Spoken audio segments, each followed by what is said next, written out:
આજ પાછળનો કોલ આવ્યો, મહેમાન આવે છે જમવા માટે. મેં કીધું કાંઈ વાંધો નહીં. તો કે વાંધો તો નહીં, પણ એની ફરમાઈશ છે કે લાડવા ખાવા છે. મેં પણ કહી દીધું કાંઈ વાંધો નહીં. હું પણ અખતરો કરી જ લઉં ને એના ઉપર. લાડવા તો બનાવ્યા હોય, પણ મોસ્ટલી 75% કામ મમ્મી જ કરે. હું તો એને ટુકુર ટુકુર નિહારતી જ હોય. હસો નહીં, બાકીનું 75% કામ કરું હો. અને અમારા ખુશીબેનનો જલસો તો કંઈક અલગ જ હોય. સોફા માથે ટબ રાખ્યું છે ને એની માથે બેસીને ટીવી જોવે છે. તાવડી જેવી મોટી મોટી ભાખરી કરી નાખી મેં. થયો એટલો હાથની મદદથી ભૂકો કર્યો અને બાકીની જવાબદારી મિક્સચરને આપી દીધી. લે તુંય થોડીક હેલ્પ કરાવી દે. એનાથી તો કઈ ના પડાશે નહીં, એટલે બિચારાએ હેલ્પ કરી જ દીધી. મનમાં કહેતું હશે કે તારા જેવું કોણ થાય. હવાલાથી મેં થોડોક ભૂકો ચાળી નાખ્યો, એટલે સોફ્ટ ભાગ નીચે આવી જાય અને કડક રહી ગયું હોય ને એ ઉપર આવી જાય.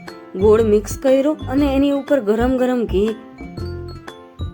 કોઈએ નકલ કરવી નહીં. My life my rules.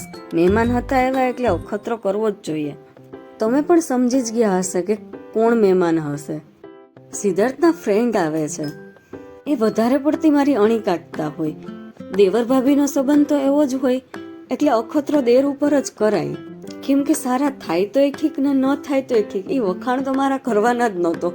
તમને કીધું હતું ને કે બાકીનું હું કામ કરું, એ કામ હવે આવશે. મારું મોસ્ટ ફેવરિટ કામ છે. ફટાફટથી બીબુ લઈ લીધું અને બીબાના મદદથી લાડવા પડવાનું શરૂ કરી દીધું. મને ગોળ કરતા આ શેપ વધારે ગમે, કંઈક યુનિક લાગે ને એટલે. અને એક સરખા બીબુ જ કહું છું, તમે શું કહો છો એ કમેન્ટમાં જરૂર કહેજો. એના ઉપર પહેલા ઘી અપ્લાય કર્યું અને પછી ભૂકો ભરવાનું શરૂ કરી દીધું. જુઓ એક સરખા કેવા લાડવા સરસ બન્યા છે. થોડુંક ખાલી ખાલી લાગતું હતું એટલે મેં એને કાજુથી ડેકોરેટ કરી દીધું. અને પછી પેલા મારા ભગવાનને ભોગ ધોર્યો અને પછી વારો આવ્યો મહેમાનનો. એ લોકો વિડીયો અમે આવવાનું એટલું શરમાઈને કે કઈ વાત જ નહીં. પણ હું થોડી એને મૂકીશ, અણી કાઢીશ તો પૂરેપૂરી કાઢીશ.